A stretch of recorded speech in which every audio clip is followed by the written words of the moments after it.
Thanks so much for coming. We have a really fantastic list of participants from all throughout the world, so very excited about that. So I thought I would say just a few things about the origin of the center and our programs currently. So our center is the first one in the United States, in the world, to focus on higher ed. Established in 1957, and the circumstance was that John Gardner, who was then the president of the Carnegie Corporation, came to the Berkeley campus and said we needed to have more analytical thinking and work on the great expansion of higher education in the United States specifically, but also throughout the world. There was really not a lot of systematic work being done. And then he met and discussed this with then Chancellor of the Berkeley campus, Clark Kerr, and the President of the University of California, Robert Gordon Sproul, the two of them sitting there, not always great friends, but in this case, they saw a need to establish a center with Carnegie money, and they also involved T.R. McConnell, who was a former president of the University of Buffalo, but was also who did a very important planning study for California higher education in 1955. And so they formulated a proposal to have the Carnegie Corporation fund that. As you may know, some of you know, John Gardner went on to be one of the great architects of the Great Society programs during the Johnson administration, including Medicare. So an important historical figure. And from that early stage, we've been fairly consistent over time, I think. Different name changes, different emphasis over a long 60-year period. But I think one of the things that makes us different largely from other centers is that we've always had a focus on multidisciplinary scholarly research.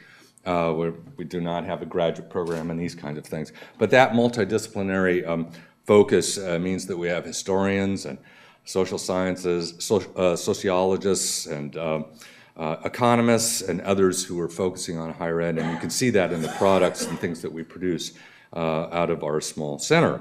And that we have a perspective that has always been both about California and about the United States, but also internationally from early on. And T.R. McConnell was writing some important work and doing some consulting in Britain in the early stages of its development of its program. Here's simply a list of some of our, not some, but all of our directors over time, some well-known people in the field. And I would say that in combination with the establishment of the Council for Higher Education that Clark Kerr led, again with Carnegie money and other sources, really was the beginning of the field of higher education as a distinct area of research. And I only show a sampling of the kinds of work and the different people that we've had associated with the center. Lyman Glenning was one of our early directors and did the first comprehensive study of how states were developing their higher education systems. It was really the first seminal work in that area. Burton Clark, a well-known person, was associated. Paul Heist, of course you see there, Leland Metzger, Martin Troe, and others that are important people. Again, just a sampling to give you a sense of the people that were involved.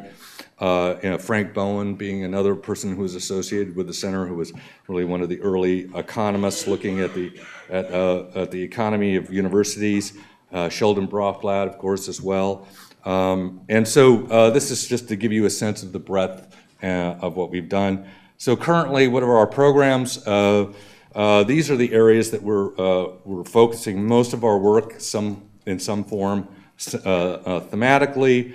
The role of research universities in society, higher education, governance, and finance, the student experience, and many of you are associated with a large project we have at the center called the Student Experience in the Research University Consortium, which we do survey work, and we have some 38, I'm losing track, top-tier U.S. universities as well as international universities, and then, of course, focusing on an ongoing series of important works, I think, related to the history of the University of California and its future, and Judd King has written, along with others, on that, on the future of UC and governance issues, for example. And then normal kind of things that a center does. We have a speaker series, conferences, visiting scholars program, and I will say, one of our really highlighted ones is that we have the Clark Kerr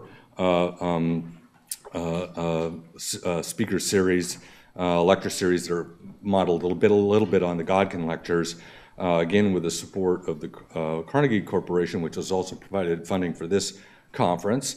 Conferences, visiting scholars. We have professional development programs, including the Executive Leadership Academy, and of course, I think our research and occasional paper series, one of our major publications, gets very good circulation throughout the world. And again, if you look at it, it's very multidisciplinary in its focus, which again reflects our interests. So I just wanted to note, so you get a sense of the strong international interests that we have at the center, which is reflected, I think, in the program that we have.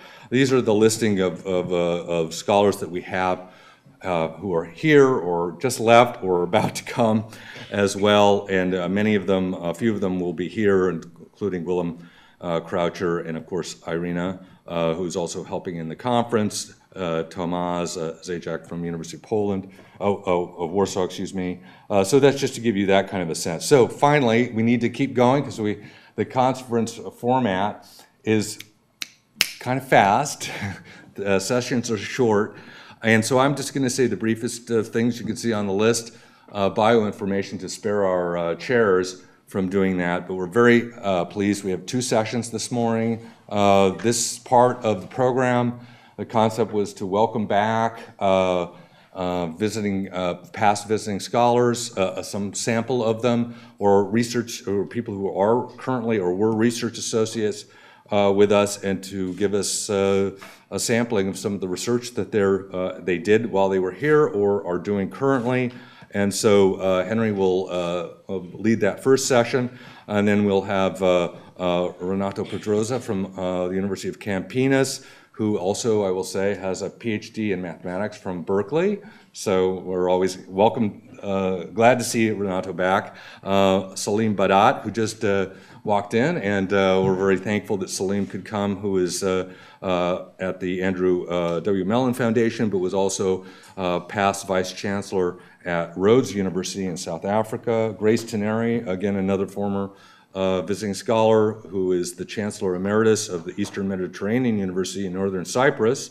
Veronica Santelices, who is now at the University of Chile, but also had a career for a period at the Office of the President, working on data and analysis related to admissions and other important aspects of university operations.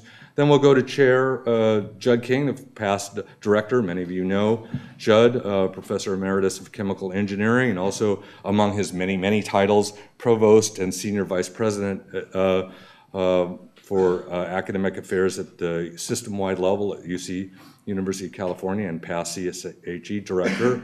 James Johnson, who is now President of the University of Alaska System, and was a visiting scholar with us previously.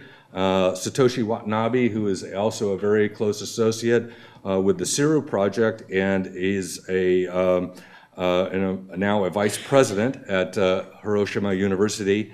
And he just recently has a new paper that we just posted that he'll be talking about here. We just posted on the Research and Occasional Paper series. And then finally, Igor Cherikov, who is now vice rector of higher education at the Higher School of Economics in Moscow, and also a very important person in our CIRU project, as he is the CIRU International Managing Director. I see, I've got my list. I've got also Steve Brent we hope will be our final speaker in this morning series. We may have to juggle a few things. And Steve is professor of sociology at the University of Riverside, UC Riverside, and also co-principal researcher for the CIRU project. So with that, we'll now, I guess, Henry, since I introduced them, let's have the first speaker, Renato Pedrosa, come up.